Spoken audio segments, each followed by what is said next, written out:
윤석열 전 대통령이 오늘 오후 서울 한남동 대통령 관저를 떠나 서초동 사저로 이동합니다. 지난 4일 헌법재판소의 탄핵 선고 일주일 만입니다. 네, 최재민 해설위원과 함께 윤 전 대통령 사저 이동과 또 앞으로의 수사, 재판 일정까지 알아보겠습니다. 안녕하십니까? 네, 안녕하세요. 먼저 윤 전 대통령 오늘 한남동 관저 떠날 것으로 예정돼 있는데 언제쯤 떠날 것으로 예정돼 있죠? 대략 한 5시 전후가 될 것으로 보입니다. 윤 전 대통령 측 관계자는 오늘 오후 5시 관저를 떠나서 사저로 이동한다고 확인을 했고요. 이동 전에 대통령실 수석 비서관 이상 그 참모들은 윤 전 대통령의 퇴거 시간에 맞춰서 관저를 방문할 것이라면서도 그 별도의 메시지나 차량에서 내려서 그 인사를 할지는 정해진 게 없다고 말했습니다. 네, 윤 전 대통령 부부가 한남동 관저를 얼마 동안이나 사용한 건가요? 정확히는 2년 5개월 나흘이 되겠습니다. 그러니까 일수로는 886일이고요. 윤 전 대통령의 취임일이 2022년 5월 10일이었습니다. 곧바로 관저로 들어가지 않고 6개월간의 그 리모델링 과정을 거쳐서 공식적으로는 2022년 11월 7일 저녁에 입주를 완료했습니다. 그래서 그 다음 날인 8일부터는 그 윤 전 대통령은 한남동 관저에서 용산 대통령실까지 출퇴근하기 시작을 했습니다.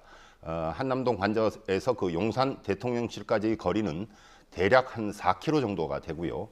출퇴근 소요 시간은 5분, 그리고 이동 중에는 교통은 통제됐습니다. 네, 이제 사저로 이동을 하게 될 텐데 윤 전 대통령의 사저 주상복합이지 않습니까? 경호상 어려움은 없을까요? 아무래도 그 사저가 그 단독 주택이 아니기 때문에 주민들의 그 불편은 예상이 되고요. 다만 그 윤 전 대통령이 그 취임 이후에도 6개월 가량 머문 곳이니만큼 그 경우에는 큰 어려움은 없을 것으로 보입니다. 윤 전 대통령은 오늘 당장 그 서초동으로 이사를 하지만 그 장기적으로는 수도권 다른 거처를 구하는 방안도 고려하고 있는 것으로 알려졌습니다. 예. 자, 한남동 관저가 원래는 그 외교부 장관이 쓰던 공간이었죠? 네, 그 현재의 그 한남동 관저는 해병대 통신부대가 있던 부지에 외교부 장관 공간을 1967년에 착공을 했어요. 1970년도 1월에 준공을 한 겁니다. 인근에는 입법부의 수장인 국회의장 공간과 사법부의 수장인 대법원장 공간도 있습니다.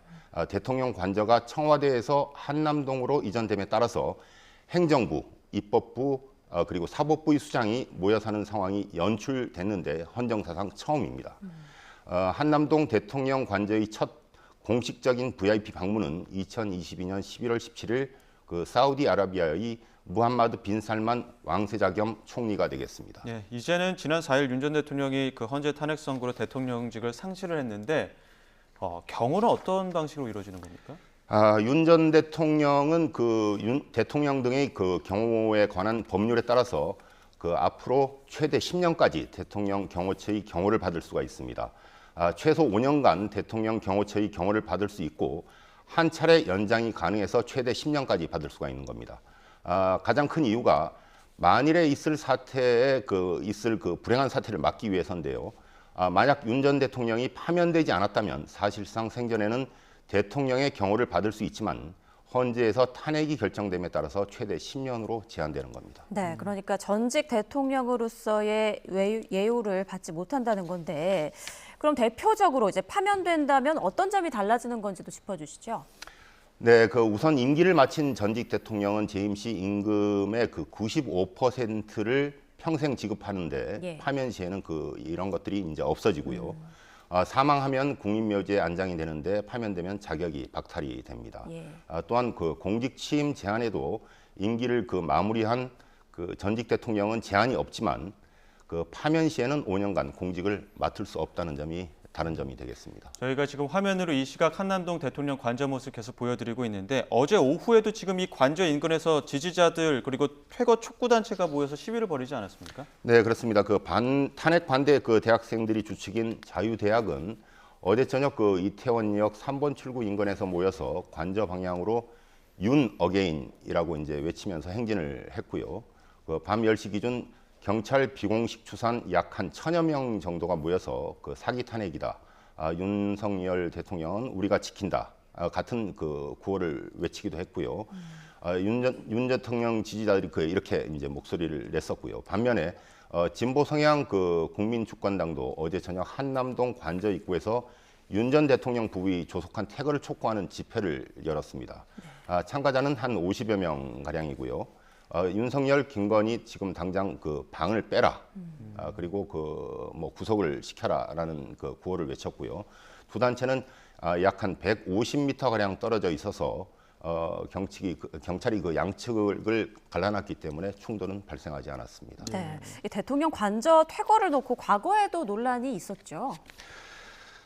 네, 그렇습니다.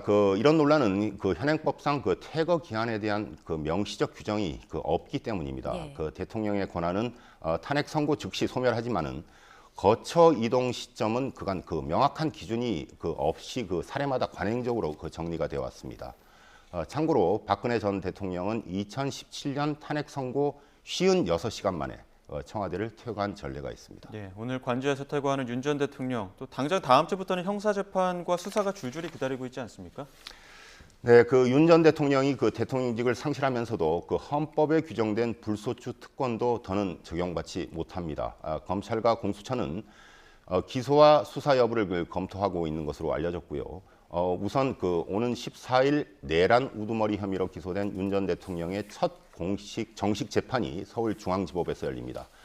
윤 전 대통령은 이날부터 의무적으로 재판에 출석을 해야 되고요.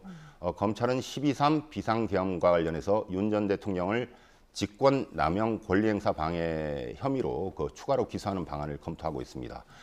지난 1월 26일 윤 전 대통령이 구속 기소 때 직권남용 혐의는 빠져 있었는데 헌법에 이제 규정하는 불소추 특권에 따라서 내란 혐의만 기소할 수 있었기 때문입니다.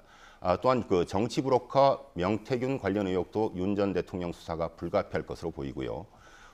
서울고검은 무혐의 처분된 김건희 여사 명품 가방 수수 의혹과 도이치모터스 주가 조작 연루 의혹에 대한 항고를 검토하고 있는데 고검이 재기 수사를 명령을 하면 이 수사도 다시 시작될 것으로 보입니다. 공수처도 고발 사건이 산적해 있습니다. 대표적인 게 손직 해병 사건이 있고요. 2020년 제기된 고발 사주 의혹도 수사하고 있습니다. 여기에 경찰도 자신의 첩보영장 집행을 방해한 혐의로 윤 전 대통령을 입건을 했는데 수사 방식을 놓고 고민하는 것으로 전해졌습니다. 예, 알겠습니다. 여기까지 듣도록 하겠습니다. 지금까지 최재민 해설위원과 함께했습니다. 고맙습니다. 고맙습니다.